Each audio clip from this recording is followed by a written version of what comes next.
Retrouvez la force de l'engagement. Avec Agipi, épargne, retraite, assurance emprunteur, prévoyance, santé.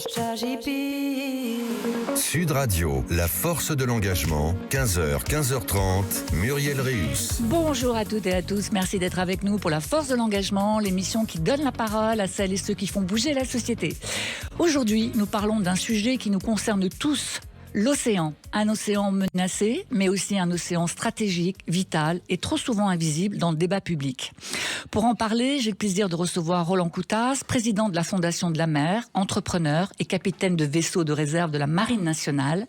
Mais avant d'ouvrir notre conversation, comme chaque semaine, je vous propose un engagement et aujourd'hui, je vous propose de nous engager pour gouverner l'océan en posant des limites à ceux qui l'exploitent sans règles, parce que la mer doit changer de statut.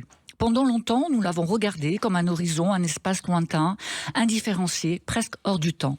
Force est de constater que l'océan est devenu un territoire disputé, convoité, exploité, un espace de pouvoir. Un espace de conflit d'intérêts où se joue le climat, l'alimentation mondiale, la sécurité, la souveraineté des États. Ce basculement s'est imposé au grand jour en juin dernier à Nice, lors de la 3e conférence des Nations Unies sur l'océan. On n'y a pas seulement parlé de protection de l'environnement, on y a parlé de gouvernance mondiale, de droit international, de pêche illégale et de rapports de force. Autrement dit, on a commencé à traiter l'océan comme ce qu'il est devenu, un enjeu politique central. Et il était temps, car la réalité est brutale. La pêche illégale prospère là où le droit recule, les ressources disparaissent là où les contrôles manquent, et en haute mer, près de la moitié de la surface de la planète, celle-ci reste encore trop souvent une zone grise, sans responsable clairement identifié et sans règles réellement appliquées. Néanmoins, une étape historique vient d'être franchie. Le traité international sur la haute mer va entrer en vigueur en janvier 2026. Un cadre juridique contraignant pour protéger des espaces océaniques jusqu'ici hors de toute juridiction. Une rupture politique et juridique, une première mondiale pour faire reculer le Far West des océans. Mais sur le sujet des grands fonds marins, le problème reste entier. On nous promet une transition énergétique propre, mais on s'apprête à ouvrir à l'exploitation minière des écosystèmes parmi les moins connus de la planète. Les plaines abyssales, où vivent des micro-organismes essentiels au cycle du carbone et dont les équilibres se construisent sur des milliers d'années. Les sources hydrothermales, où des formes de vie uniques, indépendantes du soleil, ont bouleversé notre compréhension même du vivant.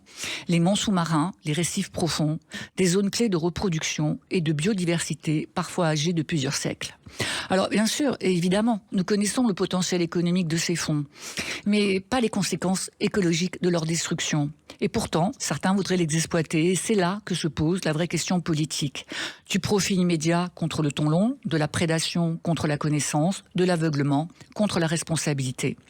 Nous devons, me semble-t-il, passer de la sensibilisation à la gouvernance, en posant des règles claires, en investissant dans le contrôle et la surveillance, en protégeant nos territoires ultramarins, en faisant respecter le droit international, en acceptant que tout ce qui est techniquement possible ne soit pas nécessairement légitime. Et cela engage particulièrement la France, deuxième puissance maritime mondiale, car on ne peut pas revendiquer un rang sans en assumer les responsabilités. S'engager pour l'océan, pilier de notre avenir commun, c'est refuser qu'il devienne une zone de non-droit. Sud Radio, la force de l'engagement, Muriel Réus. Alors, protéger l'océan, ce n'est pas qu'une option écologique, c'est une responsabilité collective, économique, stratégique. Aujourd'hui, je reçois Roland Coutas. Bonjour Roland. Bonjour Muriel. Très heureuse de vous recevoir. Vous êtes le président de la Fondation de la Mer. Nous allons parler de la protection de l'océan et du domaine maritime français. Et ma première question va concerner directement la Fondation de la Mer. Qu'est-ce que vous essayez de changer concrètement sur le terrain face à cette urgence écologique ? Écoutez, avant tout, votre introduction a tout résumé. On pourrait presque s'arrêter là. On s'en va. Vraiment, chapeau. Tout est dans cette introduction. Tous les gros sujets sont présents. La Fondation de la Mer a été créée il y a plus de 10 ans par toutes les instances maritimes françaises, a réuni des scientifiques, des journalistes, des coureurs au large, tout le monde maritime français qui est incroyable, vous allez le voir au cours de notre conversation.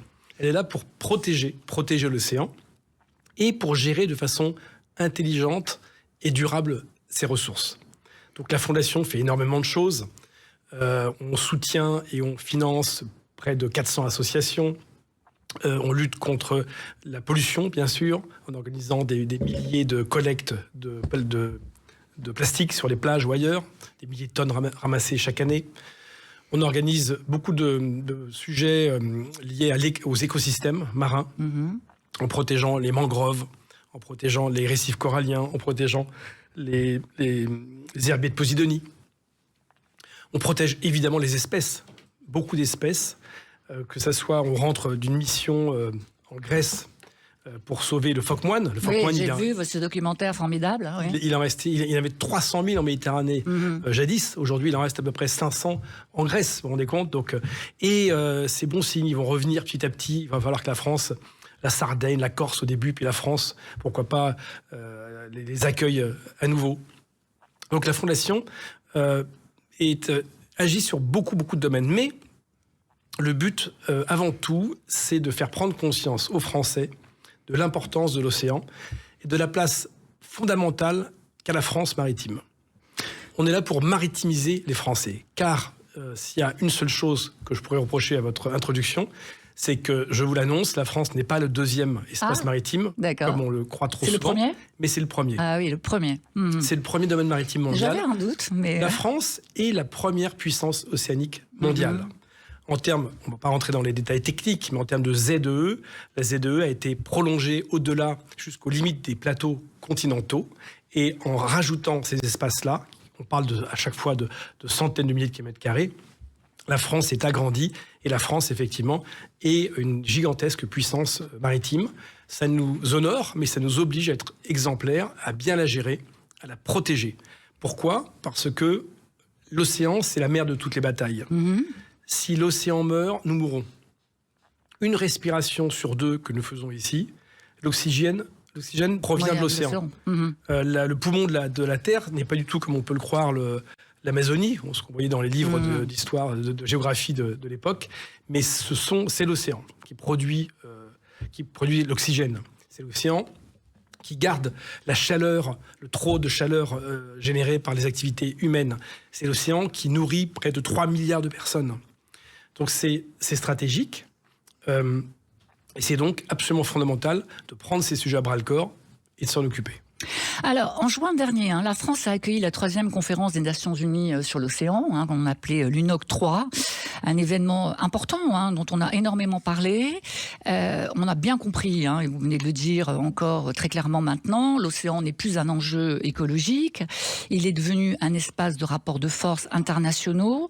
Est-ce que la France et des États en particulier ont compris que la mer est un espace de pouvoir et pas seulement un espace à protéger, d'après vous ? Non, c'est notre principal combat.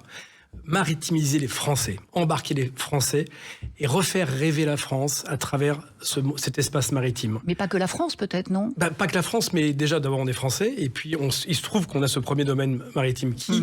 Sachez que la France est le seul pays au monde sur lequel le soleil ne se couche jamais. Le plus grand voisin... C'est joli, ça. Mais c'est vrai. Le plus grand voisin de Madagascar, c'est la France. On est partout présent. Donc c'est vraiment à prendre en compte parce que l'économie maritime est fondamentale dans notre pays. C'est plus de 2% du PIB. La France a tous les atouts. Et comme l'océan est le futur incontournable de l'humanité, l'océan est le futur incontournable de la France, bien entendu. Et on est là pour faire prendre conscience de ces sujets-là. Et voyez, vous me permettez tout de suite de pousser... d'être choqué par une décision qui est en passe d'être prise, mais qu'on va contrer très rapidement. Vous dites que les pouvoirs publics actuels, les gouvernants actuels ne se rendent pas compte de quoi on parle. C'est tellement vrai qu'actuellement, il y a 2 cailloux français perdus dans le Pacifique, qui s'appellent 2 petits îlots qui s'appellent Matthew et Hunter, que la France est en train de brader, de donner au Vanuatu. Tout ça par une rencontre improbable entre apparemment le président Macron et son homologue des Vanuatu. Certes, c'est peut-être 2 petits cailloux en surface, mais la ZEE, l'espace français souverain, qui nous appartient, autour de ces cailloux, c'est 350 000 km². La France de métropole, c'est 550 000 km². Vous voyez de quoi on parle ? Et on le sait de nom de quoi ? Au nom de quoi ? Écoutez, les bras m'en tombent. Je pense au nom d'une incompréhension totale de ce que c'est que la France, d'une incompréhension totale de ses territoires, et puis surtout, nom de Dieu, je crois où sont les hommes d'État ? Parce qu'un homme d'État, il pense aux générations futures. ces gens qui nous gouvernent sont des hommes politiques qui pensent sans doute aux prochaines élections. Comment peut-on... On ne partage pas la France. On ne cogère pas la France. On ne donne pas la France. Vous savez, leurs grands ancêtres, Louis XIV a passé 30 ans contre les Habsbourg pour conserver 15 000 km² de France. Et aujourd'hui, nuitamment, un président, ou que sais-je, je ne sais pas quel diplomate improbable, serait prêt à donner 350 000 km² au Vanuatu. Mais au nom de quoi? On va nous dire... Non, mais moi, je vais voter pour vous. Vous allez devenir ministre de la mer. Écoutez, j'en suis pas là, je cherche à être heureux en tout, donc vous savez, la politique... mais ne rend pas forcément heureux, la politique. Alors, protéger l'océan, c'est d'abord oser le gouverner. Un des angles morts de cette gouvernance, c'est la pêche illégale, non déclarée et non réglementée. C'est un sujet central, explosif, qui touche directement la souveraineté maritime et la biodiversité. Donc vous êtes évidemment, on l'a dit, président de la Fondation de la mer. On va parler de ces enjeux dans un instant. Retrouvez la force de l'engagement. Avec Agipi, épargne, retraite, assurance emprunteur, prévoyance, santé. Sud Radio, la force de l'engagement, 15h, 15h30, Muriel Réus. Vous êtes de retour dans la force de l'engagement sur Sud Radio. Nous parlons ce matin de l'océan, de souveraineté maritime, de protection des ressources avec Roland Coutas, président de la Fondation de la mer. Alors Roland, entrons dans le dur. Tant que la pêche illégale prospère, ce sont les règles qui reculent, je pense qu'on est d'accord, les ressources qui disparaissent, et puis les États qui perdent la main. Alors je sais que c'est un sujet qui vous intéresse directement. Est-ce que cette pêche, qu'on appelle la pêche INN, est un test de crédibilité des politiques marines? Et est-ce que c'est une des menaces les plus graves pour l'océan? C'est une des menaces les plus graves, parce que cette pêche donc, est illégale, non réglementée, non encadrée. À l'échelle mondiale, on pêche chaque année environ 80 millions de tonnes de poissons. À côté, en plus, se pêcherait entre 25 et 30 millions de tonnes illégalement, avec des bateaux sans règles, qui saccagent, qui pillent. C'est là qu'est le vrai sujet pour moi. Les bateaux normaux, les bateaux de pêcheurs, vous savez quoi, la France a une flotte de pêche vieillissante, il y a des tas de gens formidables, c'est un des plus beaux métiers du monde et un des plus dangereux. Avant de les emmerder, parlons de la pêche illégale. Parlons de tous ces bateaux du sud-est asiatique qui viennent notamment dans nos zones, dans nos aides françaises, piller les ressources. Là aussi, on marche sur la tête. Je vous donne l'exemple de Clipperton, qui est un atoll français dans le Pacifique. Tout autour de Clipperton, la zone maritime est gigantesque. Plus gigantesque encore que celle qui est en métropole. On a bradé les droits de pêche de Clipperton aux Mexicains il y a des années pour, je crois, en échange de libération de Florence Cassel, sous Nicolas Sarkozy. Donc, on ne maîtrise plus ça. Là-bas, on est pillé. Là-bas, des bateaux étrangers viennent prendre des thons français qui sont ensuite transformés et rachetés, vous savez par qui? Par nous. C'est complètement dingue. On a, je vous l'ai dit, le premier domaine maritime au monde et on a la 25e flotte de pêche au monde. On importe 4,5 milliards par an de produits de la pêche. Donc, évidemment, attaquons-nous à cette pêche illégale. Nos territoires ne sont pas suffisamment protégés. Pourquoi? Parce qu'évidemment, c'est lié à la technologie. Pour vous donner une idée, les zones sont tellement vastes qu'il n'y a pas assez de bateaux, évidemment, pour tout surveiller. Ça équivaudrait à surveiller la France avec 2 voitures de police. Mais donc, il faut faire quoi? Les nouvelles technologies. Oui. Aujourd'hui, c'est possible, grâce aux satellites d'observation, de surveiller de façon très pointue nos ZEE et les autres domaines maritimes et étrangers, y compris la haute mer. La technologie arrive. À la Fondation de la mer, on a poussé ça et on a fait se rencontrer 2 sociétés qui ne se parlaient pas forcément avant. Une start-up française qui a une technologie très particulière et une grosse société de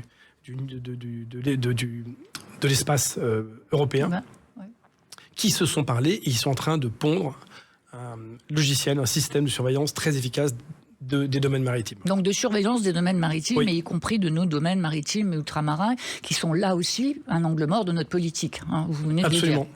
Alors, on le sait mal, et vous avez tout à fait raison de le rappeler tout à l'heure, la France possède le premier domaine maritime mondial, 12 millions de kilomètres carrés, essentiellement grâce à ses territoires ultramarins.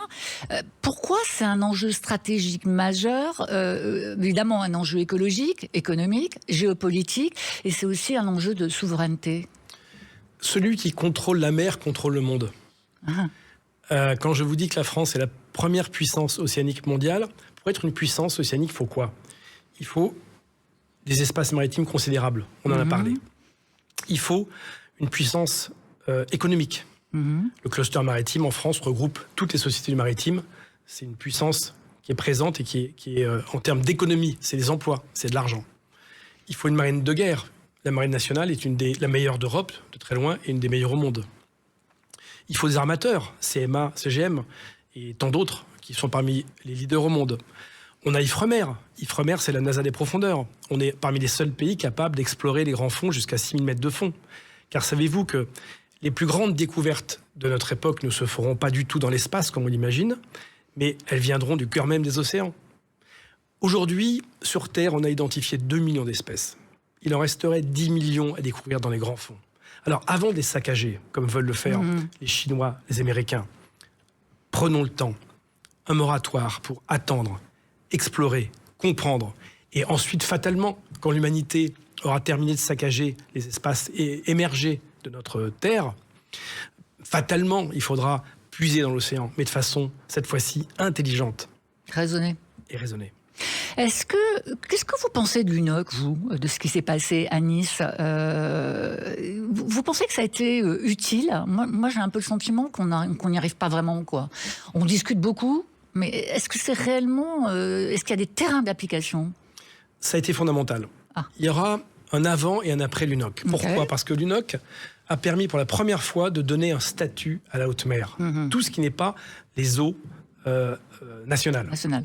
C'était jusque-là le Far West. 15 ans de négociation, quand même, pour obtenir 15 ça. ans. Et c'est bien le problème, mais on y est arrivé. 15 ans de négociation. Donc, il y a effectivement maintenant un droit de la haute mer. Mais c'est que le début d'autre chose. Le début de comment gérer maintenant.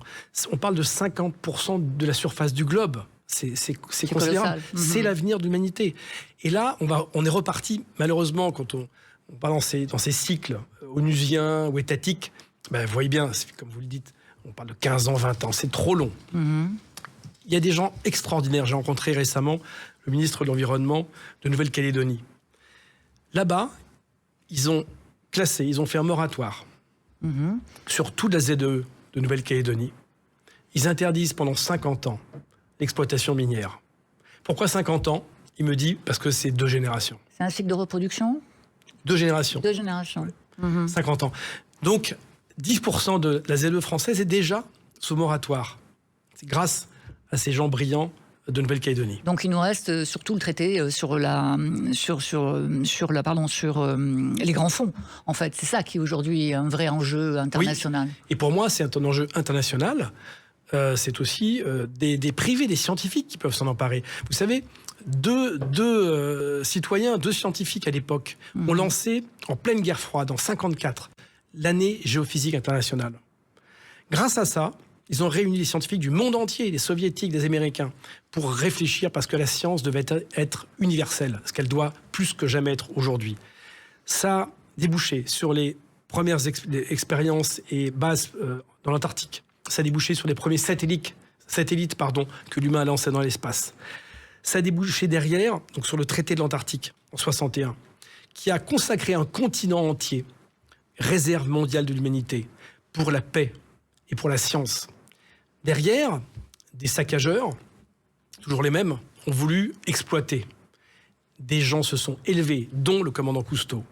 Et en 1998, c'est pas vieux, est entré en vigueur le traité de Madrid, moratoire de 50 ans, personne n'a le droit de toucher à l'Antarctique. Ça a de la gueule. Comme quoi, quand on se bouge, on y arrive. Quand on s'engage. Oui, quand on s'engage, quand il y a une volonté politique, on y arrive. Alors, parlons un peu de vous. Vous avez un parcours très singulier quand même. On se connaît un peu. Journaliste, entrepreneur, cofondateur de la Fondation de la mer, capitaine de vaisseau de réserve. Comment, je sais que vous investissez beaucoup dans beaucoup d'entreprises, de la tech d'ailleurs. Comment ces engagements se rejoignent et pourquoi cet engagement sur les océans en particulier ? Écoutez, d'abord, franchement, l'engagement. Je ne peux pas supporter de ne pas être actif. Je ne supporte plus les dîners ou les déjeuners, ici ou là, où les gens critiquent, les gens parlent. Et en France, nom de Dieu. Ouais. La France, plus que jamais, est un paradis peuplé de gens qui croient vivre en enfer. Il est temps d'agir. Il est temps d'agir. Vous voyez, on parle des territoires ultramarins, mais on est attaqué de toutes parts. La Russie attaque l'Ukraine, mais la Russie attaque aussi nos territoires au large de Madagascar. La Chine, ces deux îlots dont on parle, Matthews et Hunter, c'est la Chine qui est derrière. Vous voyez, on est attaqué. Arrêtons d'être des bisounours. Donc, c'est l'engagement qui me guide. Et la mer, pourquoi ? Parce que j'ai toujours eu cette passion, grâce à mon père, sans doute. On a toujours été sur les ports, voir les bateaux, mais la mer, les bateaux. Et puis, oui, c'est 72% du globe. Hein. Alors, vous dites, ces dîners en ville où on critique, on est bien d'accord là-dessus, c'est dîners stériles. Moi, j'appelle ça les dîners stériles. Est-ce que vous êtes confiant ou vous êtes plutôt inquiet quand vous regardez notre futur ? Vous avez 2 très jeunes enfants. Oui, c'est vrai. Non, la preuve, faire des enfants aujourd'hui, ça, c'est du courage. Je suis très confiant parce que je pense pas. On a tout en France. On sait exactement ce qu'il faut faire. On sait que le pays est gelé, chloroformé par des tas de règles stupides, aberrantes. Tout le monde le sait. Il manque juste tout là-haut, une petite couche d'hommes d'État, de personnages qui ne vont pas penser à leurs élections ou à leur petite carrière. C'est tout ce qui manque. Et moi, j'ai confiance parce que, fatalement, ils vont émerger ici ou là. Ah ben, peut-être que ça va être vous qui allez émerger, parce que c'est vrai que sans force politique, sans engagement politique, et c'est vrai dans tous les domaines, on n'y arrive pas. Donc, Roland Coutas, peut-être, prochain ministre de la Mer. En tout cas, Roland, moi, c'est Catherine Chabot, une amie qui l'est. Et elle connaît très très bien ses enjeux, elle est remarquable. Ok, mais moi, je vous engage quand même à parler beaucoup aux politiques. Peut-être que vous le faites déjà, très régulièrement. Alors, la Fondation de la Mer, c'est précisément cette écologie de gouvernance et d'action concrète. Je vous remercie de nous avoir rappelé que l'océan n'est pas un sujet parmi tant d'autres, mais bien un pilier de notre avenir commun. La force de l'engagement, c'est chaque semaine sur Sud Radio et en podcast sur sudradio.fr. Rendez-vous la semaine prochaine, même heure, même énergie, pour une nouvelle rencontre avec ceux et celles qui font bouger la société. Et tout de suite, je vous laisse avec John pour le meilleur de Sud Radio. C'était la force de l'engagement. Avec AJP, épargne, retraite, assurance emprunteur, prévoyance, santé.